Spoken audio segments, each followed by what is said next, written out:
옆에 분들과 이렇게 인사를 나누어 보셨으면 좋겠습니다. 비록 마스크를 쓰고 있지만요. 오늘 오전에 목사님께서 초대교인들이 나눴던 인사말을 알려주셨는데 혹시 기억에 나시는지요? 네, 은혜가 있기를 빕니다입니다. 한번 옆에 분들과 눈 인사로 하셔도 괜찮습니다. 한번 인사를 나누어 보시겠습니까?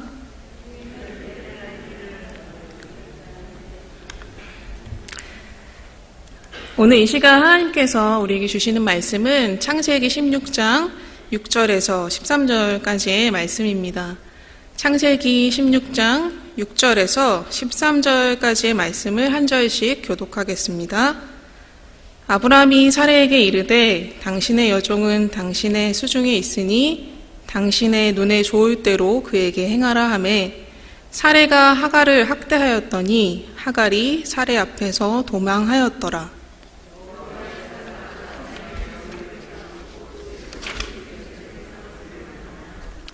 이르되 사레의 여종 하갈아 내가 어디서 왔으며 어디로 가느냐 그가 이르되 나는 내 여주인 사레를 피하여 도망하나이다.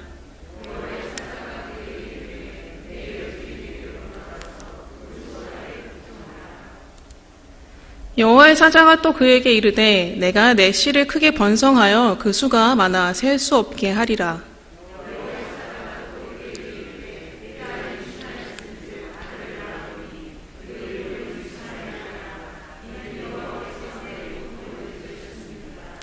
그가 사람 중에 들나귀 같이 되리니 그의 손이 모든 사람을 치겠고 모든 사람의 손이 그를 칠지며 그가 모든 형제와 대항하여서 살리라 하니라. 하갈이 자기에게 이르신 여호와의 이름을 나를 살피시는 하나님이라 하였으니 이는 내가 어떻게 여기서 나를 살피시는 하나님을 배웠는고 함이라. 아멘. 저는 전도자가 되기 전에 기독교 신문의 취재 기자로 일한 경험이 있습니다. 우리 교회가 속한 예장통합교단의 신문사에서 6년 동안 기자로 일하면서 정말 많은 곳을 방문하고 다양한 사람들을 만날 수 있었는데요. 예루살렘 마라톤 대회에 가서 직접 10km를 뛰고 체험 기사를 썼던 일이나 퇴사 직전에 취재했던 청각장애인들의 야구 이야기도 기억에 많이 남지만 그 중에서도 가장 기억에 남는 인터뷰 기사의 일부를 읽어드리려고 합니다. 2012년에 작성한 기사니까요. 벌써 8년 전의 일입니다. 연세대 신학과를 졸업하고 같은 대학 국문과에서 박사학위를 받은 그는 마치 오래전 정해진 운명처럼 문학의 길을 걸어왔다. 도스토예프스키, 윤동주, 박두진, 톨스토이, 미우라 아야코, 엔도 슈사쿠가 그의 친구들이다. 따라해보세요. 스플랑크니 조마이. 지난 10일 기독교 고전 수업이 한창 중인 숭실대 진리관 402호. 김은교 교수가 학생들에게 발음도 생소한 한 단어의 뜻을 설명하고 있다. 교재는 최근 출간된 그의 문학 에세이 그늘이다. 그에 의하면 신약 성서에 나오는 불쌍히 여기다는 표현의 헬라어 원어인 스플랑크니 조마이는 창자가 뒤틀리고 끊어져 아플 정도로 타자의 아픔을 공유한다는 말이다. 시험에 꼭 낼 거예요 라는 교수의 말에 학생들이 밑줄을 쳤다. 늦은 저녁 시간 수업을 듣는 학생들에게 교수는 용산 철거민이나 서울역의 노숙자들을 볼 때 창자가 끊어지다 못해 분노가 일어야 한다고 힘주어 말했다. 이내 특유의 입담으로 자칫 무거워질 뻔했던 분위기를 환기시키며 꺄르르 학생들의 웃음을 이끌어낸다. 창자가 뒤틀리고 끊어져 아플 정도로 타자의 아픔을 공유한다는 말, 스플랑크니 조마이라는 이 단어가 아마도 낯설지 않으실 건데요. 얼마 전 목사님께서도 선한 사마리아인의 이야기로 말씀을 나누실 때 이 단어를 소개해 주신 적이 있습니다. 저는 8년 전 그날의 인터뷰를 통해 이 단어를 처음 접했습니다. 수없이 많은 인터뷰를 해봤지만 학생들과 함께 수업을 들으면서까지 인터뷰를 한 것은 그때가 처음이자 마지막이었는데요. 수업이 끝나고 난 뒤에서야 짧게 인터뷰를 하고 가장 좋아하는 시를 칠판에 적어달라고 부탁을 드렸더니 윤동주 시인의 쉽게 써진 시를 이렇게 정성껏 써주셔서 사진을 찍었던 기억이 납니다. 오늘 이 시간에는 신약 성경의 스플랑크니 조마이라는 단어와 우리가 함께 읽은 본문의 주인공 하갈이라는 이름의 여성, 구약의 여성이죠. 이 두 가지 키워드를 중심으로 말씀을 나누고자 합니다. 하나님께서 이 시간을 통해 우리에게 은혜 주시기를 바랍니다. 스플랑크니 조마이라는 이 단어는요, 신약 성경에 모두 12번 사용된 헬라어 단어입니다. 누가복음 10장에 사마리아인의 비유에서 사마리아 사람이 강도 만난 자를 불쌍히 여기는 장면에서도 사용되었고요. 또한 누가복음 15장 탕자의 비유에서 아버지가 아들을 측은히 여기며 달려나가는 장면에서도 이 단어가 사용되었습니다. 그렇지만 대부분은 예수님께서 무리를 보시며 그들을 불쌍히 여기시는 장면들에 사용되었습니다. 그중 대표적인 것이 바로 마가복음 6장의 오병이어 본문 말씀인데요. 다 함께 읽겠습니다. 예수께서 나오사 큰 무리를 보시고 그 목자 없는 양 같음으로 인하여 불쌍히 여기사 이에 여러 가지로 가르치시더라. 아멘. 이 장면을 제대로 이해하기 위해서는 바로 앞구절인 31절에서 33절까지의 구절들을 살펴볼 필요가 있습니다. 이 구절들을 보면 예수님과 제자들이 밥 먹을 겨를도 없이 바쁘게 사람들을 상대하고 있었다는 것을 알 수 있는데요. 예수님께서 지쳐버린 제자들을 보시고 한적한 곳에 가서 쉬어라 하신 다음 함께 배를 타고 이동했는데 사람들이 그새를 참지 못하고 도보로 뛰어서 배보다 먼저 그곳에 도착한 것입니다. 마가복음 6장 34절의 이 말씀을 더 정확하게 이해하고 싶어서 여러 번역본들을 대조해 보다가 키르기저 성경도 한번 찾아보았는데요. 의사카입단 투시콘도라고 해서 키르기저어로는 예수님께서 배에서 내리는 그 순간이 훨씬 더 강조된 것으로 읽혔습니다. 그러니까 배를 타고 이동한 예수님과 제자들보다 사람들이 더 빨리 경쟁하듯 뛰어서 그곳에 이미 도착해 있었고 예수님께서는 배에서 내리는 그 순간 목자 없는 양 같은 그들의 모습, 정처 없이 방황하는 인생들의 모습을 보시면서 마음 아파하시며 불쌍히 여기셨다는 뜻입니다. 어쩌면 제자들은 이제 좀 쉬려나 했는데 밥 먹을 때는 개도 안 건드린다는데 편하게 밥 먹긴 글렀다면서 볼멘 소리를 했을지도 모르겠습니다. 하지만 예수님께서는 짜증이 날 법도 한 이 상황에서도 무리를 책망하지 않으시고 오히려 불쌍히 여기시며 바로 그곳에서 오병이어의 놀라운 기적을 베풀어 주신 것입니다. 스플랑크니 조마이라는 이 단어에는 불쌍히 여기다, 어떤 상황이나 조건 때문에 내적으로 감동되다, 연민을 가지다, 동정을 느끼다 라는 뜻이 있습니다. 영어로는 have compassion이나 feel sympathy로 번역이 됩니다. 그런데 불쌍하다는 이 표현이 어떻게 들리시나요? 만약에 누군가 여러분에게 당신 참 불쌍하군요. 그래서 내 마음이 아픕니다. 라고 말한다면 기분이 어떨까요? 물론 고맙게 느껴질 수도 있겠죠. 나를 걱정해 주는구나, 이분이. 그렇지만 속상하거나 화가 날 수도 있을 것입니다. 한국어로 불쌍히 여기다라는 표현은 동정의 뉘앙스가 섞여 있는 것으로 받아들여지는 경우가 많습니다. 하지만 예수님께서 사람들을 향하여 가지셨던 이 불쌍히 여기는 마음은 값싼 연민이나 동정 같은 가벼운 마음이 결코 아니었습니다. 스플랑크니 조마이를 풀어낸 메시지 성경의 번역이 참 마음에 와닿는데요. 다 함께 읽어보도록 하겠습니다.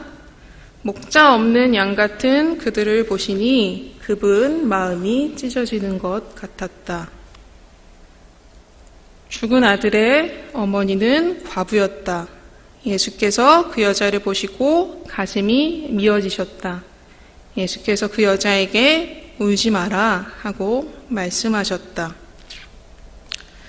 여러분은 언제 이렇게 내가 아닌 다른 사람으로 인해 가슴이 미어지는 경험을 해보셨나요? 아마도 자녀가 있으신 분들은 이미 이런 경험을 여러 번 해보셨을지도 모르겠습니다. 저는 아직 아이가 없어서, 남편도 없어서 그런 마음을 많이 경험해보지는 못했는데요. 아주 가끔, 정말 가끔 타인의 고통이 마치 나의 고통인 것처럼, 예수님이 그러셨던 것처럼 마음이 찢어지는 것 같은 경험을 할 때가 있습니다. 우리 미얀마 재정착 난민 가족의 최고령자이셨던 옌옌예 할머니를 처음 배웠을 때였는데요. 이미 암이 온몸으로 다 전이되어서 더 이상 치료할 수 있는 것이 없는 상태로 요양병원으로 오신 후였습니다. 병실에 들어서는데 생전 처음 뵙는 분임에도 불구하고 얼마나 가슴이 아픈지 가까스로 눈물을 참고 그분의 손을 잡아드렸던 기억이 납니다. 말이 통하지 않기 때문에 간단한 단어라도 소통이 되었으면 해서 저렇게 메모를 써드렸었고요. 미얀마에서 말레이시아를 거쳐 이역만리의 대한민국까지 80 가까이 험난한 인생을 살아오셨을 그 할머니의 삶을 생각할 때, 또 말도 통하지 않는 낯선 병실에서 가만히 누워 죽음을 기다리는 것밖에 할 수 없는 그 모습이 정말 마음이 아팠던 것 같습니다. 그 당시 음식을 먹거나 물을 마시는 것도 거부하고 계셨었거든요. 미얀마 공동체 리더인 낙마의 자매와 두세 번 정도 더 찾아갔었는데 다행히 돌아가시기 전에 예수님을 영접하셨고 감사하게도 우리 교회에서 장례 예배를 주관해 드릴 수 있었습니다. 다시 창세기의 말씀으로 돌아가서 제가 아까 오늘 본문의 주인공 하갈이라고 말씀을 드렸었는데요. 혹시 그 말에서 어색함을 느끼진 않으셨나요? 보통은 아브라함이나 사라가 이야기의 주인공이 될 때가 많은데 오늘은 하갈을 통해 주시는 말씀에 귀를 기울여 보고자 합니다. 여러분이 잘 아시는 대로 하갈은 이스마엘의 어머니였습니다. 무슬림들이 바로 이 이스마엘의 후예로 자신들을 여기고 있고요. 이스마엘은 하나님이 약속하신 언약의 아들이 아니었습니다. 오히려 하나님의 약속을 인내하며 기다리지 못하고 인간적인 방법으로 대를 잇고자 낳은 아들이 이스마엘이었습니다. 아브라함의 입장에서 이스마엘은 믿음의 실패를 상징한다고 해도 과언이 아닙니다. 하갈 자신은 또 어떻습니까? 그녀는 이방인이자 사레의 종, 곧 노예였습니다. 아브라함과 사레가 기근을 피해 애굽으로 내려갔을 때 하갈을 데려온 것으로 보인다는 것이 학자들의 공통된 의견인데요. 이방인이자 노예였을 뿐만 아니라 하갈은 여성이었습니다. 그 당시에 여성, 노예, 이방인의 신분으로 살아간다는 것은 그 자체로 힘겨운 삶을 의미했습니다. 그런데 이 천하디 천한 신분의 종이 주인의 아이를 임신하고 나서 감히 안방마님인 사례를 깔보기 시작한 것입니다. 아브라함이 하갈과 동침하니 하갈이 임신하였다. 하갈은 자기가 임신한 것을 알고서 자기의 여주인을 깔보았다. 막장 드라마에나 나올 법한 장면이죠. 화가 난 사례는 하갈을 심하게 학대했고 결국 하갈은 임신한 몸으로 도망쳐 나와 광야로 가게 됩니다. 한번 상상해 보십시오. 당시 여성의 몸으로, 그것도 임신한 몸으로 혼자 광야로 나온다는 것은 자살 행위와 다르지 않았습니다. 든든하게 배를 채워줄 영양식이 있습니까? 추위를 피해 밤을 지낼 따뜻한 텐트가 있습니까? 낯선 사람들로부터 자신을 보호해줄 남편이 있습니까? 하갈은 태중의 아이는 물론이고 자신의 생명조차 보장될 수 없는 상태로 주인 집을 뛰쳐나온 것입니다. 그리고 바로 그곳에서 하나님을 만납니다. 엄밀히 말하면 그때까지 하나님은 주인 아브람과 사레의 하나님이었지 하갈의 하나님은 아니었습니다. 그녀가 하나님을 믿었는지 아니었는지조차 알 수 없습니다. 그런데 여호와의 사자가 나타나 정확히 그녀의 이름을 부르며 내가 어디서 왔으며 어디로 가느냐라고 물은 것입니다. 하나님께서는 내가 내 씨를 크게 번성하여 그 수가 많아 셀 수 없게 하리라 하고 약속의 말씀을 주시며 하갈의 발걸음을 다시 주인의 집으로 돌리셨습니다. 그리고 아들을 낳으면 이름을 이스마엘이라고 지으라고 하셨습니다. 그 이름의 뜻은 여호와께서 내 고통을 들으셨다입니다. 오늘의 본문 말씀을 아무리 읽고 또 읽어봐도 하갈이 하나님을 찾았다는 기록은 없습니다. 하갈은 그저 고통 속에 있었을 뿐입니다. 하나님이 함께 하신다는 것조차 알지 못했던 이방 여인에게 하나님은 먼저 찾아오셨고 그 이름을 부르며 내가 너의 고통을 들었다라고 말씀해 주신 것입니다. 놀랍게도요, 하갈은 성경에서 하나님을 이름 지어 부른 첫 번째 사람입니다. 당시 이스라엘 사람들은 감히 하나님을 이름 지어 부르지 못했습니다. 하나님만이 하나님의 이름을 부르실 수 있을 뿐이었습니다. 그런데 이방인 여성이 감히 하나님을 살피시는 하나님이라고 이름 지어 부른 것입니다. 과거 개역 한글판 성경에 감찰하시는 하나님이라는 번역이 더 익숙하게 들리는 분들도 있으실 텐데요. 나를 돌보시는 하나님, 나를 보시는 하나님이라고 번역되는 경우도 있습니다. 이 중 현대인의 성경 번역을 읽어드리겠습니다. 하갈은 속으로 내가 정말 하나님을 뵙고 여기서 살아남은 것인가 하고 자기에게 말씀하신 여호와의 이름을 나를 보시는 하나님이라고 불렀다. 이 구절에 나타난 하갈의 고백을 모든 것을 보시는 하나님, 그러시기에 나도 보시는 하나님이라고 해석하는 신학자들도 있습니다. 그렇죠. 하나님은 모든 것을 보십니다. 그러시기에 나도 보십니다. 내가 안고 서는 것, 마음의 번민과 탄식, 눈물, 작은 한숨까지도 하나님은 다 보십니다. 내가 하나님을 찾지 않을 때에도, 하나님이 함께 하심을 알지 못할 때에도 하나님은 모든 것을 보시고 그러시기에 나도 보시는 하나님이심을 믿으시기 바랍니다. 하갈은 2번 광야로 나갔는데요. 2번 모두 하나님께서 찾아오셨습니다. 처음에는 살해의 학대를 견디다 못해 스스로 뛰쳐나갔지만 2번째는 스스로 원해서가 아니었습니다. 이삭이 태어난 이후 이스마엘과 함께 완전히 쫓겨난 것인데요. 당시 고대 근동 지방의 풍습에 따르면 주인의 자식을 낳아준 여인은 함부로 쫓아낼 수 없었습니다. 그럼에도 불구하고 떡과 물 한 가죽 부대만이 들려진 채로 아무것도 없는 광야로 쫓겨난 것입니다. 아마도 하갈은 이스마엘을 데리고 고향인 애굽으로 돌아가려고 했을 가능성이 높습니다. 하지만 이미 고향을 떠나온 지 20여 년이 지난 후여서 길을 잃고 헤매었던 것으로 보입니다. 마침내 가죽 부대에 물이 다 떨어지자 하갈은 자신과 아이의 죽음을 직감하고 소리내어 울기 시작했습니다. 광야에서 물은 생명을 의미하기 때문이죠. 하갈만 운 것이 아니라 그 아들 이스마엘도 울고 있었을 것입니다. 창세기 21장 16절에서 18절의 말씀을 함께 읽겠습니다.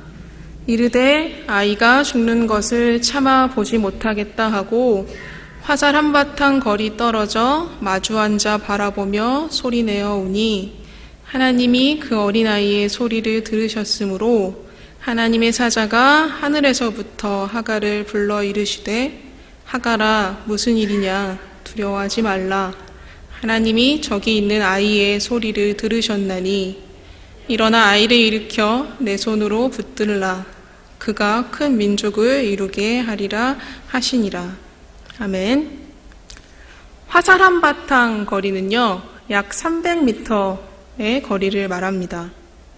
지도를 검색해 봤는데요. 300m면 우리 교회에서 하늘빛 초등학교 정문 정도까지의 거리를 말합니다. 광야이니까 시야를 가리는 다른 건물들이나 큰 나무들도 없었겠지요. 성경의 기록을 보면 하갈이 처음 임신한 몸으로 광야로 나왔을 때는 사실 그렇게까지 통곡하며 울지는 않았습니다. 그런데 이번에는 아이가 눈앞에 보이잖아요. 자식이 죽어가는 모습을 바라보는 어미의 심정이 어떻겠습니까? 차마 아이가 죽는 모습을 볼 수 없어서 가슴이 미어지고 찢어지는 것 같아서 신약의 언어로 이야기하면 스플랑크니마이 조마이의 고통으로 하갈은 아이를 덤불 속에 혼자 남겨두고 300m를 떨어져 가서 엉엉 울고 있었던 것입니다. 아이는 여전히 그녀의 시선에 들어오고 있었습니다. 그런 하갈에게 살피시는 하나님, 감찰하시는 하나님, 돌보아 주신 하나님께서 찾아오셨고 하갈의 눈을 밝혀 광야의 샘물을 발견하게 하셨습니다. 구약 성서에 하갈을 살피시며 돌보아 주신 하나님께서 친히 이 땅으로 내려오신 것이 바로 신약의 복음입니다. 하나님은 직접 인간이 되어 우리에게 오셨고 우리 모두의 죄를 위해 십자가에 달려 죽으셨습니다. 하나님의 이 십자가 은혜에는 차별이 없습니다. 이방인 종이었던 하갈이 죽음의 위기에서 하나님의 돌보심을 받았던 것처럼 예수님께서도 사람들을 차별 없이 대하셨고 그들 모두를 불쌍히 여기셨습니다. 흠잡을 데 없어 보이는 바리새인과 서기관들보다 흠 많은 죄인과 세리들을 더 불쌍히 여기셨습니다. 하갈처럼 어디 하나 기댈 곳 없는 사람들을 보며 마음 아파하셨습니다. 2020년은 모두에게 참 힘든 한 해였죠. 아직도 이 코로나 사태가 언제 종식될지 알 수 없는 상태로 모두가 힘겨운 시간을 보내고 있습니다. 개인적으로도 2020년은 제 인생에서 가장 춥고 가장 힘든 한 해였는데요. 지금도 생각만 해도 가슴이 미어지는 것 같은 고통이 여전히 있고 이 설교를 준비하면서도 자꾸만 눈물이 나서 정말 많이 울었습니다. 가장 힘들었던 시기에 목사님께서 해주셨던 격려의 말씀들이 아직도 가끔 생각이 납니다. 평소에 제가 커피를 잘 못 마신다고 구박을 하실 때는 잘 몰랐는데요. 그렇게 저를 불쌍히 여겨주시고 격려해 주신 분들 덕분에 지금 제가 이 자리에 다시 서서 말씀을 전할 수 있는 것 같습니다. 우리는 둘 중에 하나입니다. 하갈처럼 고통 속에 울부짖고 있거나 그런 하갈을 긍휼히 여기며 위로하고 있거나 이 둘 중에 하나입니다. 팔복의 언어로 이야기하면 애통하고 있는 자이거나 긍휼히 여기는 자, 이 둘 중에 하나입니다. 애통하는 자는 복이 있나니 그들이 위로를 받을 것이며 긍휼히 여기는 자는 복이 있나니 그들이 긍휼히 여김을 받을 것이며. 아멘. 올 한 해 저는 하갈이었습니다. 그래서 다른 사람들의 고통에 귀를 기울이지 못했습니다. 네, 아픔으로 인해 애통하는 것은 쉽지만 다른 누군가로 인해 가슴이 미어지는 것은 쉽지 않습니다. 때로는 내 문제만으로도 지쳐서 마음이 버겁기도 하고 때로는 내 마음이 단단하게 굳어져서 타인의 고통에 무감각해지기도 합니다. 누가복음 7장 31절 32절의 말씀을 함께 읽도록 하겠습니다. 또 이르시되 이 세대의 사람을 무엇으로 비유할까? 무엇과 같은가? 비유하건대 아이들이 장터에 앉아 서로 불러 이르되 우리가 너희를 향하여 피리를 불어도 너희가 춤추지 않고 우리가 곡하여도 너희가 울지 아니하였다 함과 같도다. 아멘. 타인의 고통으로 인해 아파하는, 애통할 수 있는 그 마음은 우리 안에 있지 않습니다. 그것은 하나님께서 은혜로 우리에게 부어주시는 것입니다. 보라, 아버지께서 어떠한 사랑을 우리에게 베푸사 하나님의 자녀라 일컬음을 받게 하셨는가? 십자가의 그 사랑을 기억하며 우리가 주님께 어떻게 불쌍히 여김을 받았는지를 기억할 때에만 우리는 다른 사람을 불쌍히 여길 수 있습니다. 만약 우리가 예수님의 그 마음, 불쌍히 여기는 마음, 스플랑크니 조마이의 마음으로 세상을 바라볼 수 있다면 고통 중에 울부짖고 있는 이 세상의 수많은 하갈들의 소리에 귀를 기울일 수 있을 것입니다. 코로나 사태가 장기화되면서 힘겨워하는 사람들이 얼마나 많습니까? 생계가 막막해 일가족이 죽음을 택했다는 뉴스를 접하며 가슴이 미어지지 않으십니까? 하나님이 창조하신 피조세계에 신음하는 소리가 들리지 않으십니까? 유엔 난민기구에 따르면 홍수나 태풍, 산불, 가뭄이나 해수면 상승 같은 기후변화로 인해 집을 떠나야만 하는 기후 난민이 해마다 2,500만 명 이상 발생하고 있다고 합니다.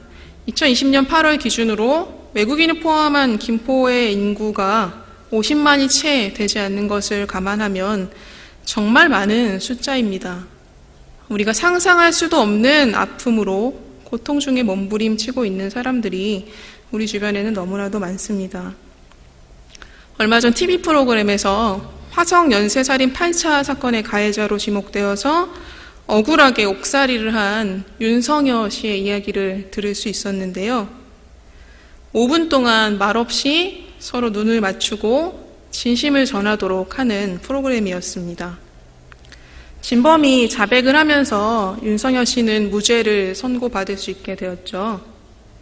하지만 이미 19년 6개월 동안 억울하게 옥살이를 한 뒤의 일이었습니다. 그 세월을 무엇으로 보상할 수 있을까요? 이 프로그램을 통해서 그가 눈맞춤을 한 상대는 바로 교도관이었습니다. 이 교도관은 아무도 무죄를 주장하는 그의 말을 믿어주지 않을 때 유일하게 믿음을 보여준 사람이었는데요. 너는 끝까지 살아야 한다는 말 한마디가 그를 살렸다고 합니다. 사랑하는 아름다운 교회 성도 여러분, 하나님께서는 우리를 불쌍히 여기십니다. 하나님께서는 우리의 고통을 들으시고 우리를 살피시며 우리를 돌보아 주십니다. 혹시 이 자리에 말할 수 없는 고통 중에 있는 분들이 계시다면 하갈의 울부짖음을 들으셨던 하나님께서 우리의 고통을 들으신다는 사실을 기억하시기 바랍니다. 그리고 하나님께서는 우리가 불쌍히 여김을 받은 것처럼 우리도 누군가를 불쌍히 여기기를 원하십니다. 우리의 이웃들을 부지런히 살피고 돌보아 주기를 원하십니다. 여러분의 말 한마디가 누군가를 살릴 수도 있습니다. 말 한마디, 작은 몸짓 하나로 이 세상의 고통 중에 있는 수많은 하갈들에게 다시 살아갈 수 있는 용기를 주시기 바랍니다.